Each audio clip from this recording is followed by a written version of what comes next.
This is a casket car. And we're going to bring it back to life again because it's sat here for almost a year and not moving. I've done some things to it, but check it out. Before we get started, I look at this car and I want to share something with you, and I'm kind of going to do something a little different in the intro. Instead of doing something funny, I want to do something with a word, especially with how the world's going right now. So you're going to learn more about who I am and what I do, because I want to do more lives. But this is Casket. Puts me in mind of death, right? Caskets represent death, passing. I want to read you something from Romans, and it's chapter 6, verse 23. And it says, "For the wages of sin is death, but the gift of God is eternal life through Jesus Christ our Savior." Amen to that. Your body might go into one of these, but if you just be still and listen, you'll hear him talk to you. And you pray for him to save you from eternal damnation. And it doesn't matter what you're going through, whatever trial or tribulation you're going through, whatever life throws at you and it feels like the weight of the world's on your shoulders, if you just give it to him, your problems might not be solved instantly, but I tell you what you will get: a sense of peace, a sense of calmness, knowing that it's going to get taken care of because he takes care of those who believe in him and trust in him. Even if you don't, he's still there with you. You just got to be still and listen. Anyway, comment below if you want me to. I'm going to do it. But comment below. What do you think? I like reading the scripture, and I like talking about it because anyway, let's get into this revival, shall we? Yeah.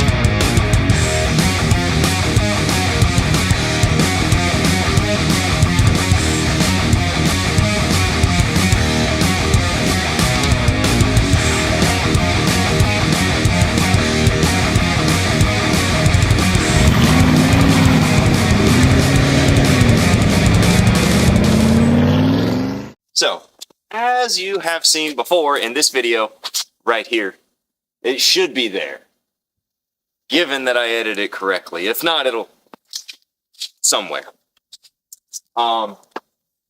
Keeping the water out of the carburetor. That was dramatic. Anyway, if you have not seen this vehicle before on the channel, because I have had a crazy influx of subscribers, and thank you so much, comment below and I'll say hi to you. I love seeing it grow. Let's grow together, shall we? My battery's flashing like it's gonna die. I gotta keep an eye on that. Watching you. Anyway, this is a casket car that's on like a Model A frame, Model T frame. It's got the little leaf spring up front for the front suspension. And it's got a small block 350 with side pipes, as you can see. It's got a pretty cool little design up here, and I'll bring you around to check it out, drink it up. Excuse me. Anyway, because it's got some cool graphics up here. Last time I drove this car, whenever I first revived it, I put it in drive because it's an automatic turbo 350, I think is the transmission, if I remember correctly. I hit the throttle. It's got like a 3,000 stall converter on it. Maybe 2,500. I hit the throttle, hit the throttle, hit the throttle. Finally, the torque converter engaged. I live in sand, because Florida. And tires spun. And, do I have any of them here? Well, the link bars or track bars back here, they wadded up like a piece of paper. Like a piece of tin foil. They was chicken lo mein. And they did not hold up to the awesome torque this has. No, it's just the stock 350. So, older model, probably 240 horsepower. Max. Anyway, let's go drink this thing up. Let's go talk about it. Show off what it is, what it's missing, and what we got to do to get it back on the street. Yard. It's not street legal. Yard. Let's get it back on the yard.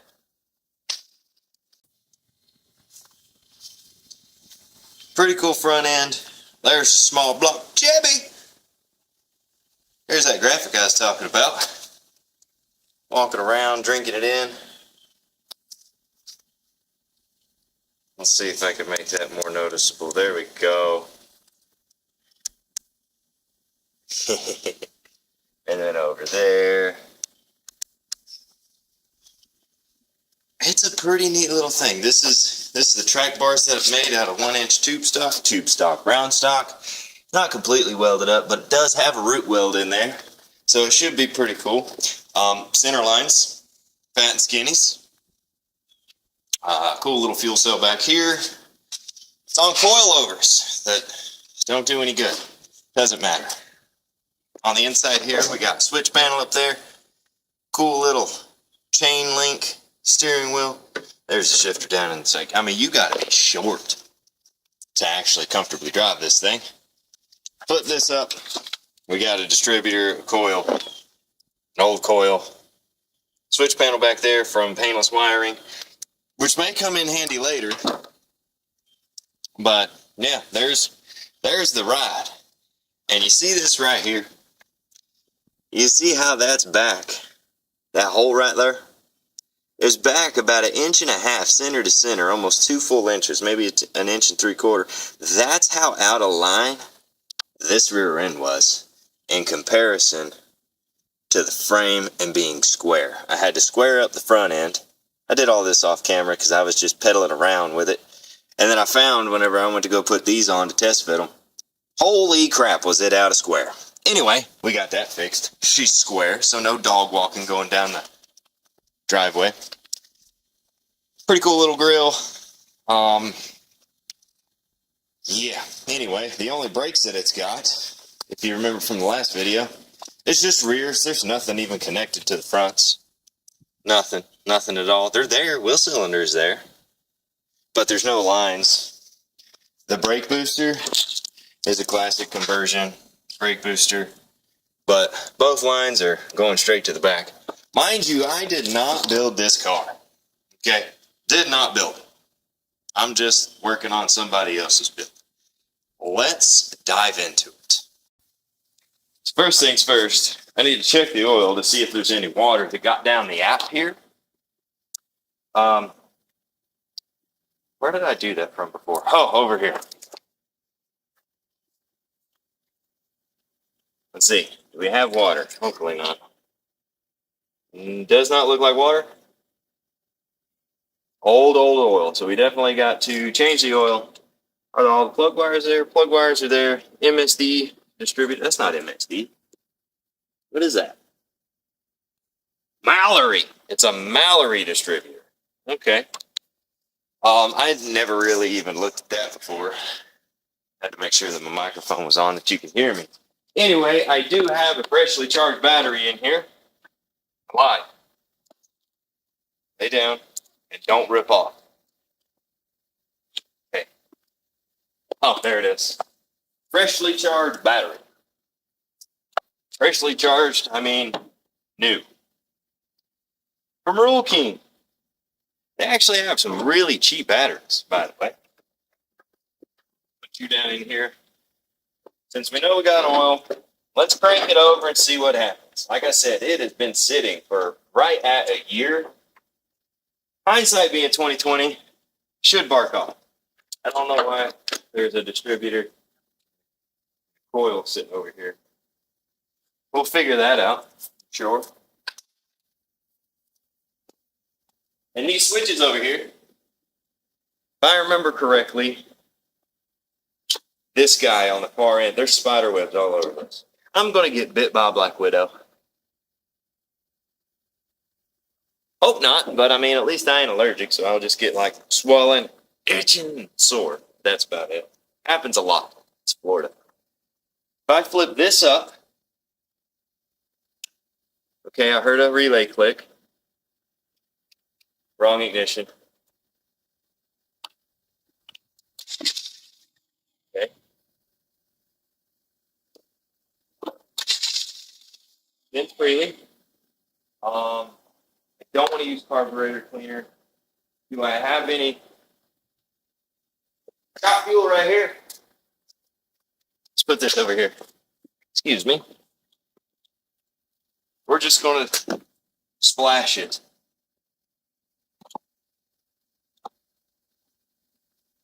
Just enough to bark off.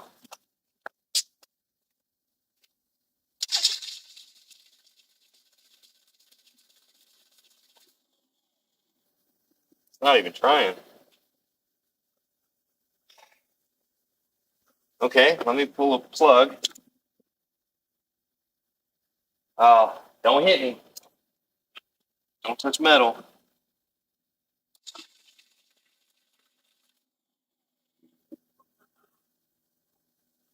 Well, we got no sparkles. So, I mean, some might be asking, Rob, have you already been in here to blah, blah, blah, blah, blah? Listen. You need 3 things to light a vehicle off.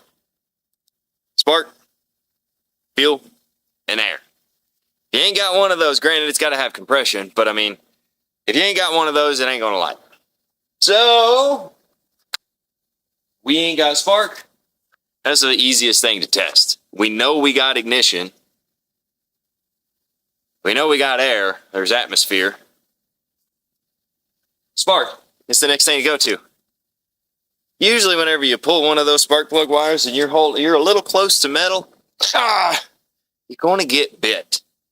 But I didn't get bit. So, let me do some digging. I don't want to kill off my battery because my camera still seems to be dying. Give me a second. Let me do some poking and prodding with a multimeter. See if we're getting 12 volts up here. If we're getting 12 volts up here, or even 9 volts, depending on how this ignition system is, if I'm getting voltage here, I should be getting spark. With that being the distributor that it is, it's not HEI. It's got like a little paddle wheel in there, and as that wheel spins, it's got gaps cut out in it, and it breaks this infrared signal, and that's what sends spark. That could be bad. So let me do some poking and prodding, and I'll bring you back whenever I figure it out. As you can tell by the daylight that's withering away, is this too dark? It's probably too dark. Let me brighten it up a tickle for you. Wrong way. There we go. That turned into a fiasco. I replaced this, which is the ignition module that's inside there, with another one just like this. It comes with some goop. Love bugs everywhere. This is Florida. Make sure to put the heat resistant goop on there, or else you're going to burn it down. So, place that. That's cool. Now, see what I'm holding here? See this? Yeah, that starter decided to die on me. One of the magnets broke in here. And, yeah, so I had to rebuild a starter. I didn't want to wait for a new one, so I just grabbed one off the shelf and did a surgery. Now, I got some mixed fuel here. I'm going to go into the bowl. I'm going to fill up the bowl. Yada, yada, yada, yada, yada, yada. Spill a whole lot into the carburetor. We still got to put the alternator on. We don't have a water pump because it's a single belt system. That ought to do. Give her a couple pumps. Okay, here we go. Now we got to turn our toggle switch on. Battery's hooked up. Hit the key. Magic.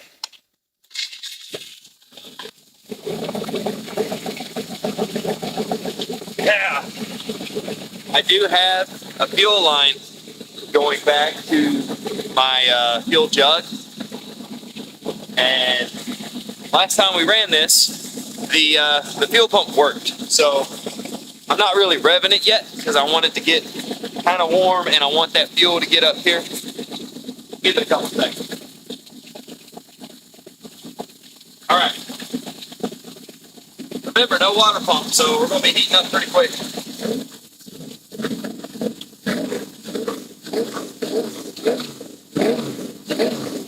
Oh, yeah, baby.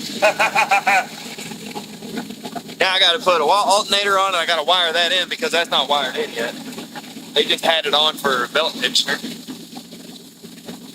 Anyway, let me go get the alternator and we'll start wiring this in and then go drive it. And I'm back.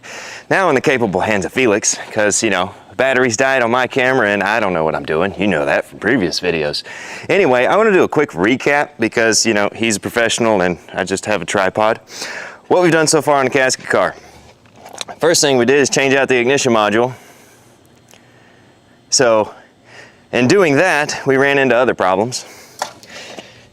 Starter died, so I had to rebuild the starter. Didn't feel like waiting on one.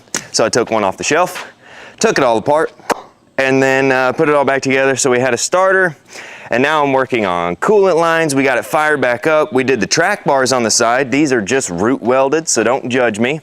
They're just in line, holding the whole rear end together. And upon doing this, I found whoever built the car originally actually had the car almost 2 inches out of square. So if you can imagine being behind a vehicle, I'm sure everybody has seen this. You're behind this pickup truck and the front of the truck is left of the rear of the truck and you're going down the road sideways. That's called dog walking. This thing had to have dog walked something fierce because being out of a line 2 inches is a lot. I kind of did a lot of that off of camera though.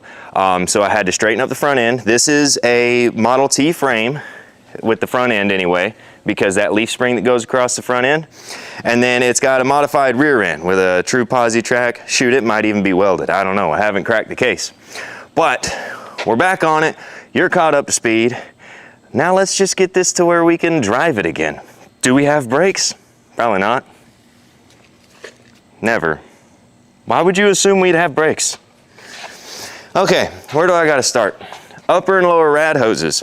Why are we changing upper and lower rad hoses? Well, that's simple. The sun's at my back, so that's gonna be bright on you. Whoever built this purchased these. These are fantastic for custom builds because they flex. The problem with it is that they leak like crazy and they're not dependable at all. So we're gonna put some rubber hoses on it. It's not gonna be form-fitted hoses, but it's gonna be something that'll be able to keep it cool. We gotta do an electric fan on this. We gotta hook up the alternator. That's what we're doing. There's where we're at. You're all caught up and I gotta get to work. I don't know what to do with my hands. Upper rad hose installed. No, I gotta cut that to length. How are we? Bend it, break it, too long. So if we cut this about another 2 inches, I should be able to attach that. And then I got to do the same for the bottom, which I went out to the tree row and found a hose because the folks who actually own this car bought a couple of these, but from where that water pump is way too close to the radiator. And a lot of these cars, this is up higher. The engine sits up higher than the bottom of the radiator. Well, it's the exact opposite in this car. The radiator sits up a lot higher than the engine. So a regular rad hose is not going to suffice. Let me cut this and see if we can get that to fit at least somewhat okay. About 2 inches off of this. Let's cut it right at the T. And you want to do this in a very sturdy manner because, you know, you need all of your phalanges. You don't want to just do it in the air like this. It could be dangerous. And it's a really true, perfect cut every time. Said nobody. Carrying on. Test fit number 2. Bend it, break it, shove it. That'll do. Okay, hose clamps and then water. Back with the Leatherman. Oh, I have a flathead screwdriver right here. Look at me go. And overlook the background. I got so much going on. I don't even know which way is up right now. But here we are. I'm gonna put this into a position to where I can actually easily access it, take it on and off. Because nothing's worse than having a hose clamp in a position that you can't get to. And if you're working on a rig that you just got, you're cussing the previous owner. So think of that whenever you're putting something together. If I gotta work on this again, make it easy for yourself. Right? Right.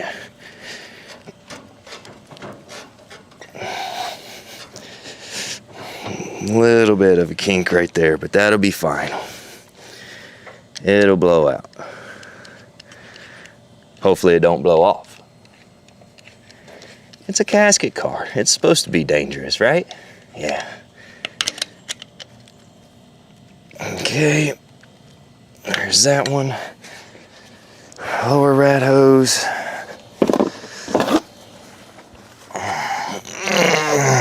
This rat hose on the bottom here is not anywhere near what you want it to be.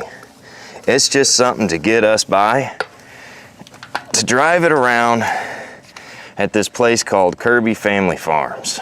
That's who owns this car. And all they want me to do is get it going good enough to have some fun with it. And that's my plan. Get it going good enough so they can have some fun with it. If I can get this hose on here. Got it. Then we gotta hook up another fan, which they have supplied me a fan. In the previous video that I shot on this, it was actually starting it up for the first time after a couple years of sitting. We had to change out the carburetor. It had a Holley double pumper on here that was so clogged up. Took it apart and it was just deteriorated on the inside. So I put this guy on here, and I don't remember the numbers on it, just one I had on the shelf. I know it runs. That's all I care about. It runs really good. So they got that and some other parts that I can't remember off the top of my head. Because like I said before in the clips, I haven't touched this in 10 months, almost a year. Been busy with other things, but here we are again. Tight. I don't like this kink that's in the bottom of the hose, but I'm gonna have to get a custom hose or figure out what manufacturer that would work for, because that is a very tight right angle. That's beyond a right angle right there. Alternator. That way we can charge the battery as we run it.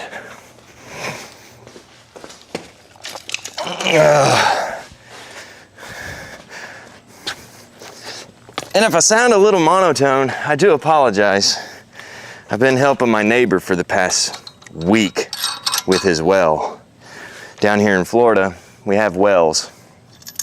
So depending on how deep your well is, like mine, is 200 and some odd feet deep.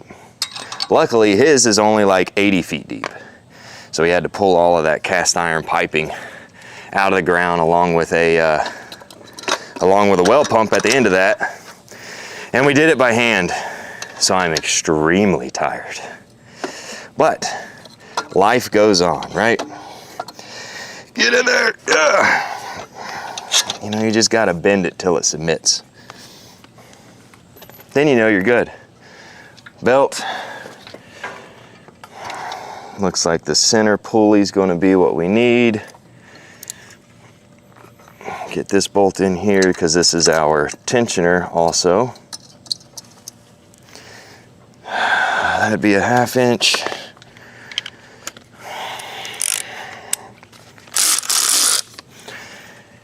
Yeah.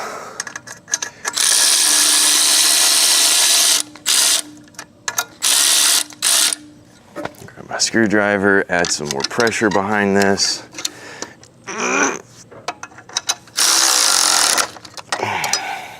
Hopefully that's enough pressure. We'll know if it starts squealing like a pig. Anyway.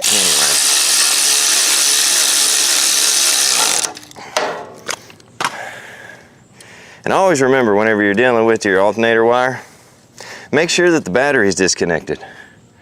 Unlike in my case, battery's still on. I like living on the edge. It's a Casket car. You said anything about being safe? Touch this wire to metal, and you'll see sparks. Now, we gotta add water. Make sure that our drain is closed. That don't seem right.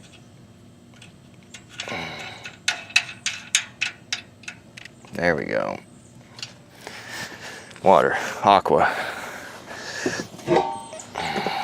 I'm not too concerned about not putting antifreeze in here, mainly because I live in Florida, but also this is just a test. Once it's actually going and ready to rock and roll, there will be antifreeze. Like, I'm going to be doing a whole bunch of stuff to this, like doing LEDs and a cool little shifter and painting it.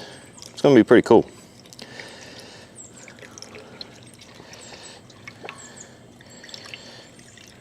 This is the boring part. Oh, love bug went into the radiator.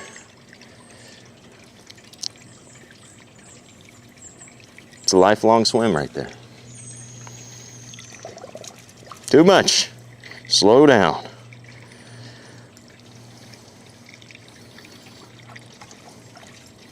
Gurgle.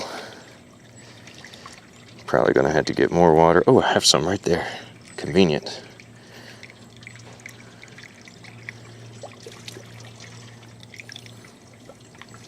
Speaking of doing the well, that's what's wrong with my face right now. You see that on my lip and on my cheek? Yeah, I got smacked with a 40-foot pipe coming out of the ground. It's fine.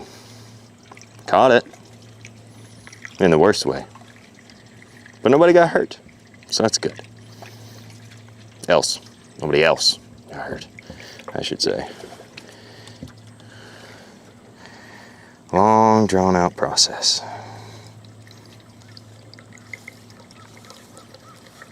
That's what I like about 4-core rads. You pour it and they fill.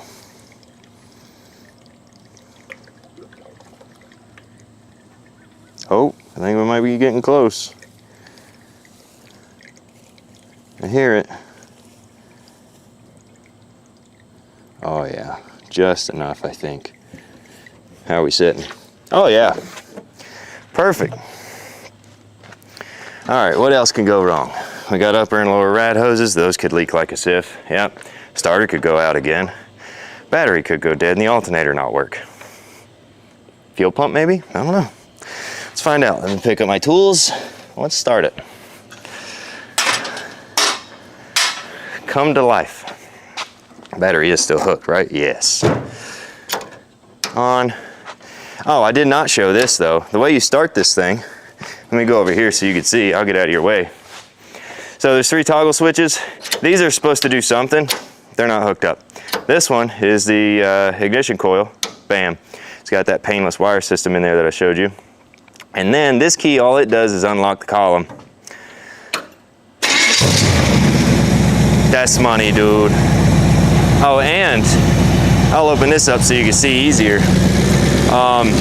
So you see our throttle cable here. It's kind of just hanging out onto this broken pedal. Yeah, whoever welded it did a snazzy job. Like, not at all. Horrible. So now it's pull throttle until I weld that back up. And I'll do that whenever I weld these track bars up permanently. But anyway, we're running and the radiator cap is leaking. So that's another thing, that's cool. Let the thermostat open, maybe it'll need to do something with that. We don't have an overflow tank.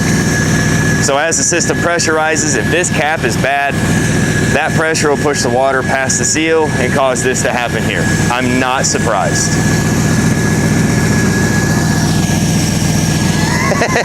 The belt twisted. Look, the belt's twisted like crazy. That's cool. I told you something would go wrong. Let me loosen that so I can fix that.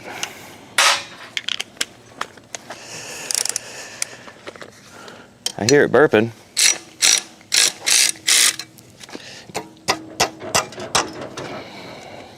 This belt is probably cooked. Oh, still burping, that's good.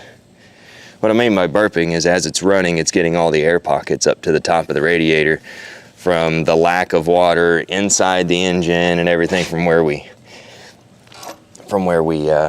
drained it. This is probably going to pop again. Bless you. I see what's going on here. None of this stuff is in line with one another. That's why it's doing that. Front pulley. Okay. Oh, fuel was leaking. I knew something would happen. Let me get something to pry on that so I can get it real tight. That looks like it'll do the job.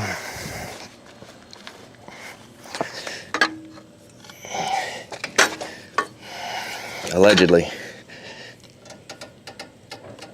There we go. That's tight. Stay put. I wasn't prepared.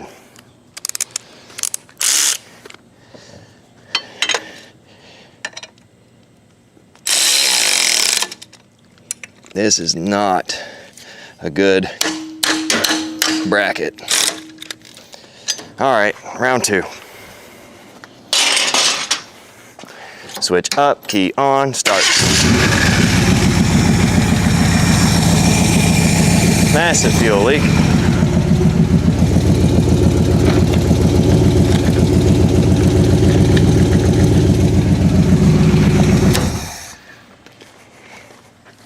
Leatherman again. It's the best tool you can have. Straight up. You ain't got one, get one.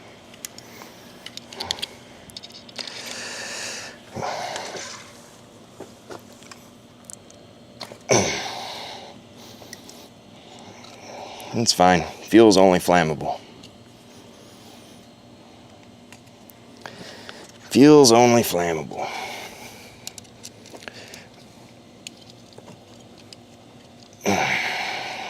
Get rid of that leak and we'll be good. I think we'll be good.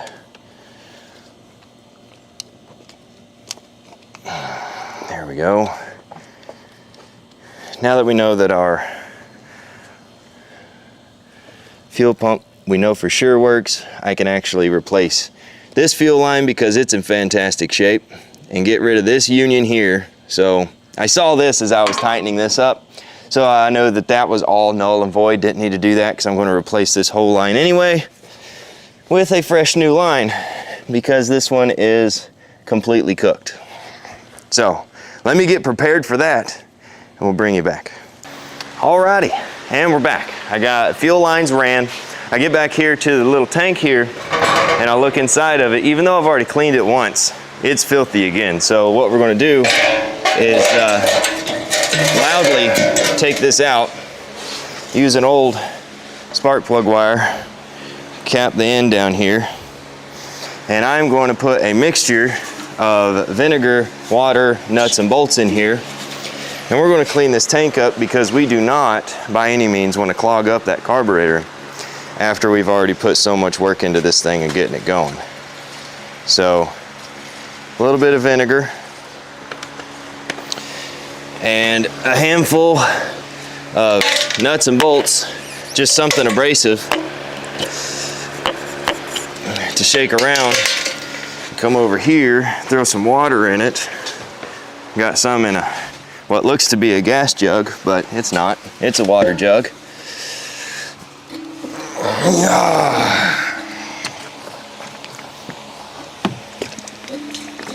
Miss all of it. About a gallon, and now we shake, rattle, and roll.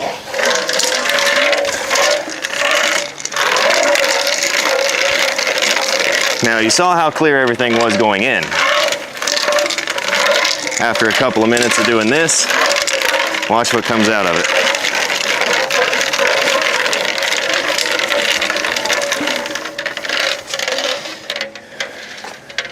Should be very dirty. Look at that. Very dirty. All of that would have ended up in the carburetor. Look at all that rust. All of that garbage coming out of it. There's our nuts and bolts. I'll do one more rinse just to ensure that we are in good shape.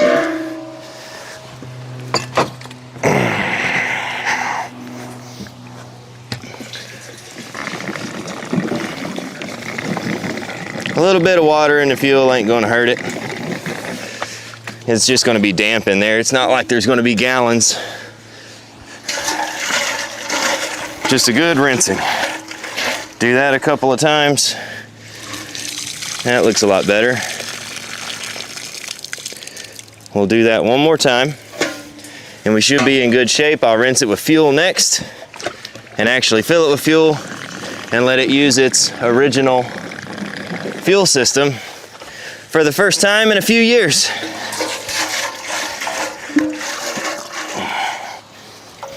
There we go. See, nice and clean. Get as much water out as possible.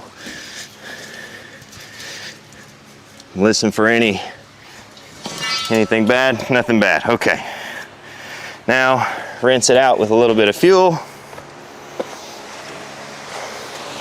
This is my 2-stroke fuel that I've been using to run it. I'll just pour that in there.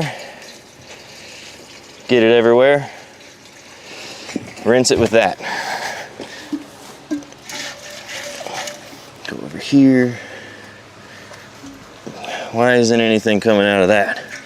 Are we clogged there? Let me quietly go over here and put this in my OSHA approved container. And we're back. Should be clean enough to run on its own fuel system with no problems. At least that's what I'm saying. That's what I'm hoping. Get this straight up and down.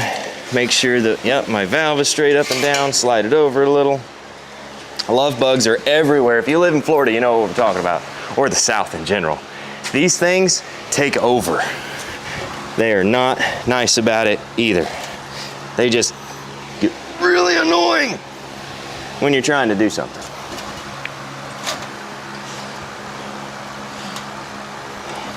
Fuel line back on.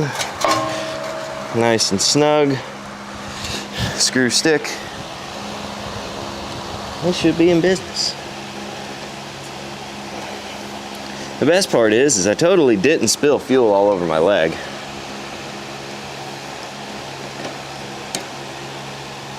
Okay, that's on.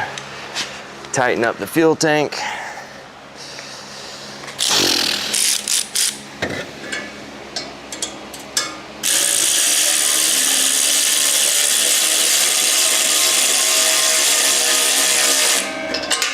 Tight. Oh.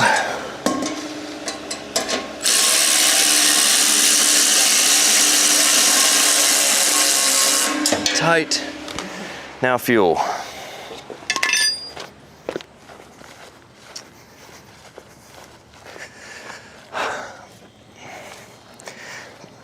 Got about 3 gallons here.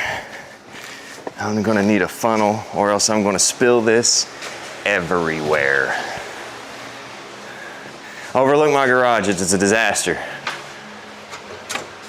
I live in a disaster. Not really. It just looks like I do.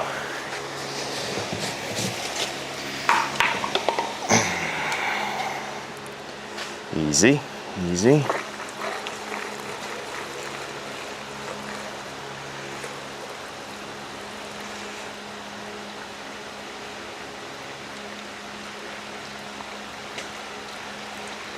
Yeah. This is about 3 gallons. I'm going to say that this is probably an 8-gallon tank, 5-gallon tank. So that there should be more than enough to suffice our needs.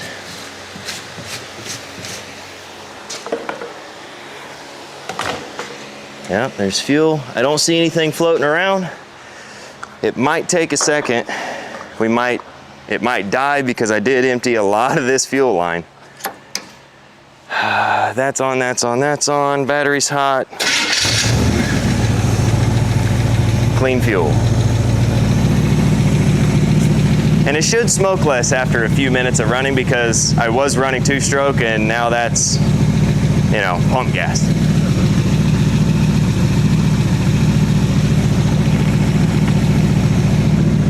Throw this away. Seems to be running good. Let me use my pull throttle here. Belt's loose. Yep. Let me tighten that up.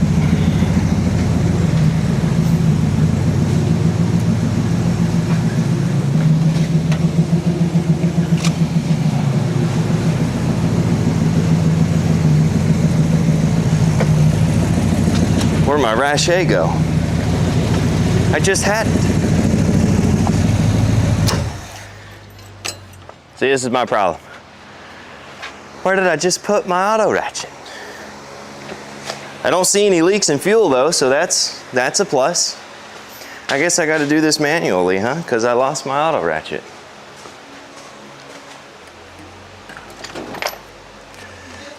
I know, I just had it. That's my biggest problem. Is I always lose the tool that I just had in my hands.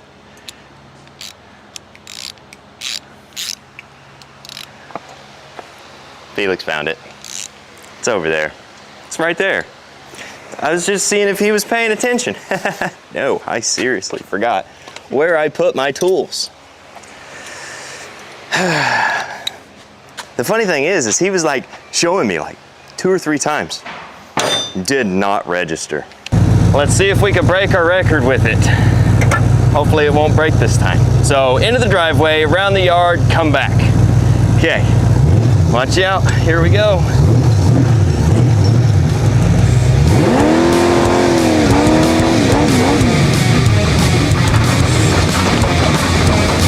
Yes, so far so good.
Take it. I'm gonna park it before I turn it off.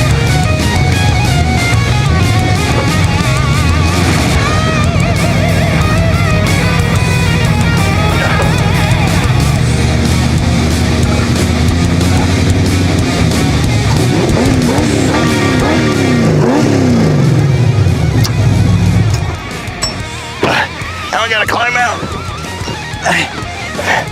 Yes. I'm claiming that as a success. We absolutely destroyed our previous record with this, so fantastic. Does the engine need to be rebuilt? Yep, she's smoky gray ghost, okay? Very smoky, the radiator ain't happy, the radiator cap isn't doing radiator cap things. Fan's working though, the alternator is charging, and the rear end stayed underneath it this time. So what's left? I gotta re-weld this and fiddle with the brakes because there is none, nary. It needs a booster because that one is locked up tight. But anyway, I think we're just gonna check the casket car off the list of things to do because we beat our previous record and this is kind of where it's gonna sit for now because I got so many other projects like that Volkswagen bus that I keep promising that's coming. That one right there. Engine's getting built. Every time I need something, I gotta order 5 of the same part that's a different part number, whatever. You know how V-dubs are. Lots of things coming to the channel, but I appreciate you watching. If you made it this far, thank you so much. I greatly appreciate you. Don't forget to like, comment, subscribe, all the things. It helps me bring you better content. Thank you for Felix for saving this video because, you know, my recording is subpar. I appreciate you so much. We'll see you next time right here on Tree Row.